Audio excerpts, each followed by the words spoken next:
मित्रों, आप गरीब हैं, अमीर हैं, इन चीजों की चिंता छोड़ दो दोस्तों।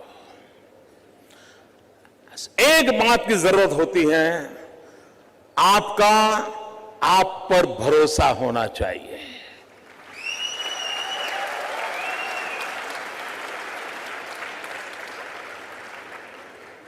मित्रों, मेरे परिवार में 7 पीढ़ी में राजनीति का रवि मालूम नहीं है। मेरे परिवार में कोई राजनीति क्या होती कुछ पता नहीं मेरे परिवार में। और मेरा बैकग्राउंड भी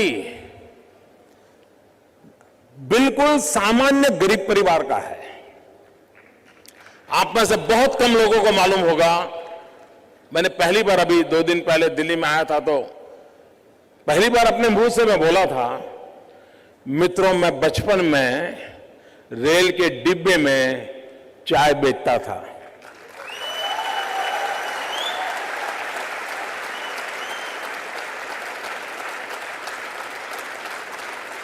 और आज आपके सामने खड़ा हूं।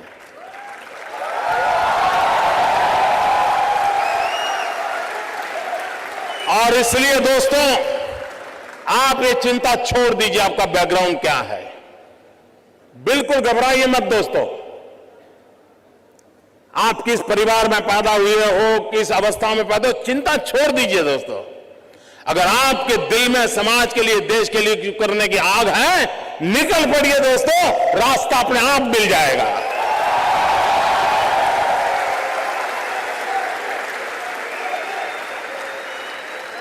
लेकिन मित्रों, लेना, पाना, बनना, ये ख्वाब लेके चलोगे तो ख्वाब ख्वाब ही रह जाएगा।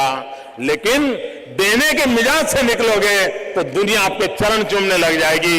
ये मैं आपको विश्वास देता हूं।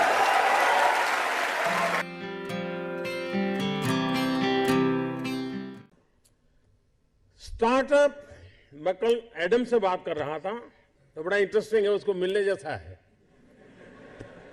उसको हिंदुस्तान की स्पिरिचुअल दुनिया में बड़ा इंटरेस्ट है। लेकिन उसने मुझे एक बात अच्छी बताई।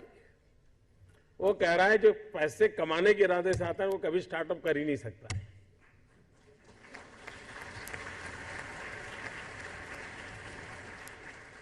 जो कुछ करने के इरादे से आता है, पैसे उसके लिए बाय प्रोडक्ट होते हैं। और आप सबने देखा होगा कि आप लोगों ने जब शुरू किया होगा तब आपने बैंक बैलेंस क्या होगा ये कभी नहीं सोचा होगा। लेकिन किसकी जिंदगी में क्या बदलाव लाता हूं यह सोचा होगा, तब हुआ होगा।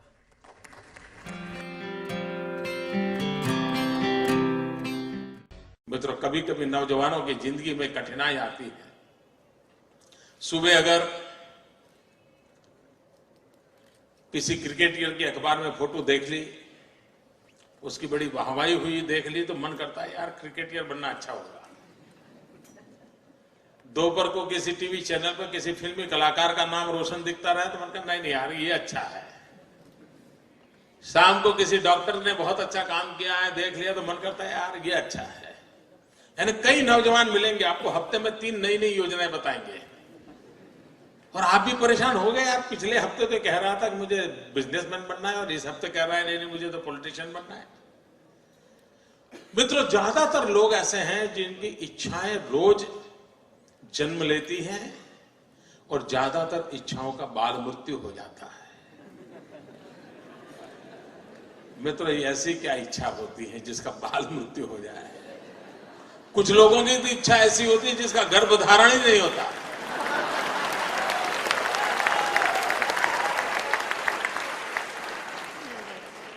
और मित्रों, कुछ लोग होते हैं जिनकी इच्छाएं रोज बदलती रहती है। और जब इच्छाएं रोज बदलती रहती है तो आपके साथी आपको क्या कहते हैं? आपको यही कहेंगे यार छोड़ो, वो तो बड़ा तरंगी है, वो सुबह शाम नई नई चीजें सोचता रहता है, वो बेकार है यार, वो तो ऐसे ही उटपटांग बातें करता है। ऐसे कैसा ही होता है ना। मित्रों, मेरा कोई नौजवान साथी ऐसा नहीं होना चाहिए जिसकी इच्छाएं लोगों के लिए मजाक का कारण बने। कोई नौजवान ऐसा नहीं होना चाहिए जिसकी इच्छाएं तरंग बन जाए।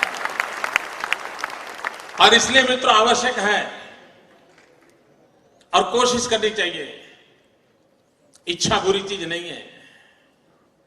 लेकिन इच्छाओं को बदलते रहना बुरी चीज है। इच्छाएं स्थिर होनी चाहिए, और अगर इच्छा स्थिर है तो संकल्प बनती है, और संकल्प में जब परिश्रम जुड़ता है तो सिद्धि बन जाती है। और इसलिए इच्छा प्लस स्थिरता इज इक्वल टू संकल्प, संकल्प प्लस परिश्रम इज इक्वल टू सिद्धि। इस छोटे से अर्थ अलजेब्रा के समीकरण को लेकर के हम जिंदगी को बनाने की कोशिश करेंगे तो मैं मानता हूं मित्रों कि हम जीवन में कभी विफल नहीं हो सकते।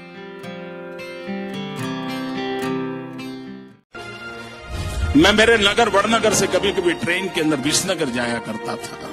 एक 12-15 साल का किशोर जिसको पोलियो हुआ था, कमर के नीचे का शरीर काम नहीं कर रहा था, वो मुश्किल से ट्रेन के अंदर चढ़ गया। उस गंदे कपड़े थे, भिक्षुक जैसा लगता था, लेकिन वो भीख नहीं मांगता था और हर किसी के पास जाकर के वो रिक्वेस्ट करता था मुझे बूट पॉलिश करने के लिए दीजिए। और उस समय 10-15 पैसे में बूट पॉलिश होती थी, और लोग कभी दया भाव के कारण, कभी करुणा के भाव के कारण उससे अपना जूतों की पॉलिश करवाते होंगे। लेकिन मैंने देखा पॉलिश वाले करने वाले बहुत देखे थे, लेकिन इस बच्चे की तरफ मेरा ध्यान गया। मैं देख रहा था क्या कर रहा है। उसने क्या किया, अपने गंदे टूटे फूले झोले में से उस दिन का टाइम्स ऑफ इंडिया निकाला और उस पर लिखा था, ग्राहक के प्रति उसने लिखा था कि आज का दिन बहुत ही शुभ हो, आपकी यात्रा शुभ हो, आपके सारे काम सिद्ध हो। अंग्रेजी में उसने एक छोटा वाक्य लिखा था। और जैसे ही उसने जूते दिए पॉलिश करने के लिए तो इसने उनके हाथ में टाइम्स ऑफ इंडिया पकड़ा दिया। उस ग्राहक को भी लगा कि 10 पैसे में पॉलिश हो रही है और 1 रुपये का अखबार पढ़ने को मिल जाता है। इस घटना को मैं देख रहा था तो मैंने उस बालक को पूछा, मैंने कहा भाई तुम हो कौन? बोले मैं कर्नाटक का हूं, तो कोई परिवार में है नहीं, मेरी शरीर की हालत अच्छी नहीं है, लेकिन मैं सम्मान से जीना चाहता हूं, इसलिए मैं यहां पहुंच गया हूं, करते करते काम कर रहा हूं। और बोले मैं लोगों की सबसे अधिक सेवा करना चाहता हूं। बोले हर दिन सुबह एक टाइम्स ऑफ इंडिया खरीद लेता हूं और दिन भर में 25-30 लोगों की जब पॉलिश करता हूं, 5 मिनट 7 मिनट पॉलिश करता हूं, उतनी देर वो अखबार पढ़ लेते हैं और मुझे आशीर्वाद भी देते हैं, पैसे भी देते हैं। मैंने इस दृश्य को देखा तब मुझे गीता पूरी तरह समझ आ गई। मुझे लगा इसको कहते हैं योग कर्मसु कौशलम। पॉलिश करने वाले काम को उसने योग बना करके जिस प्रकार से उसमें प्रोफेशनलिज्म ला करके काम किया था, और यही तो योग कर्मसु कौशलम है, जो जिंदगी को जोड़ देता है, कार्य में जीवन को जोक देता है। वो यौगिक अवस्था को प्राप्त करके जीवन में एक अद्भुत अनुभूति का एहसास करता है। संगठन का काम करना ये उनका जो मूलतम कार्य है वो है। कई प्रांतों में पार्टी का काम करते रहे हैं और जिन लोगों के साथ काम करते रहे हैं उनको भी लगता है कि वो टफ टास्क मास्टर हैं, डिसिप्लिनरियन हैं, नए नए आइडियाज उनको सूझते हैं। अगर वो चुनाव लड़वा रहे हैं पार्टी को किसी प्रांत में तो उसमें भी वो क्रिएटिव हैं। संगठन को और मजबूत कैसे बनाना, पार्टी का नेटवर्क और कैसे, या उसका बेस कैसे और भी ब्रॉड बनाना, वो उसमें अच्छी तरह से उनकी शक्ति का वो उपयोग करते हैं। ऑर्गेनाइजेशन तो बहुत अच्छा करते ही हैं, इसलिए तो यहाँ भी काफी ऑर्गेनाइजेशनल ड्यूटीज उनको दी जाती है। So that there is no question that he is a very good organiser. राजनीतिक के रूप में मैं ये मान सकता हूँ कि उनकी और हमारी विचारधारा में चाहे जितनी भी भिन्नता हो, पर वो अपनी विचारधारा के प्रति प्रतिबद्ध राजनीतिक हैं। और उनके बारे में जो आम धारणा है वो ये है कि संगठन के में उनकी बड़ी अच्छी पकड़ है।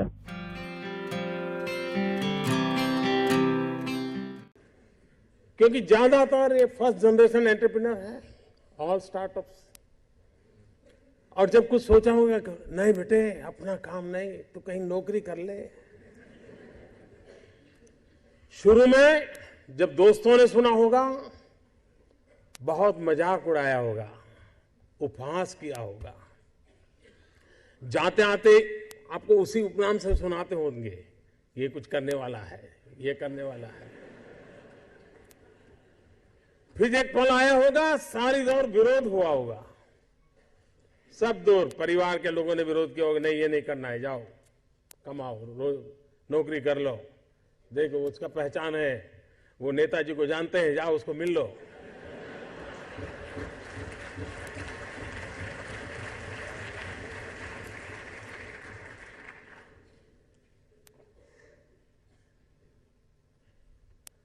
उस विरोध के बावजूद भी जो टिके होंगे, आज सब लोग कहते होंगे कि यार इसने तो कमाल कर दी, कुछ ऐसा मुझे भी करना है। हर किसी के स्टार्टअप की जिंदगी की यही कहानी है। एक भीतर से एक ऊर्जा होती है, भीतर में एक सपने होते हैं, उसके साथ खप जाने का इरादा होता है, तब जाकर के परिस्थितियां पलटती है। और दुनिया में हर किसी ने यही किया होगा।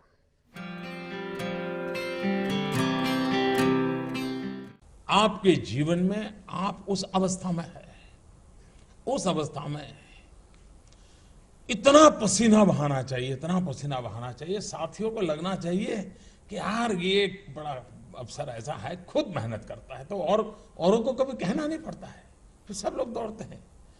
आप अगर बोर्ड लगाओगे एक समय पर ऑफिस आना चाहिए, उसकी उतनी ताकत नहीं है कि आप समय के पहले 5 मिनट पहुंच जाए, उसकी ताकत है। आप अफसरों को कहेंगे भाई सप्ताह में 1 दिन दौरा करना चाहिए, रात को गांव में रुकना चाहिए, 2 दिन रुकना चाहिए, उतनी ताकत नहीं है कि जब तक हम जाकर के रुके।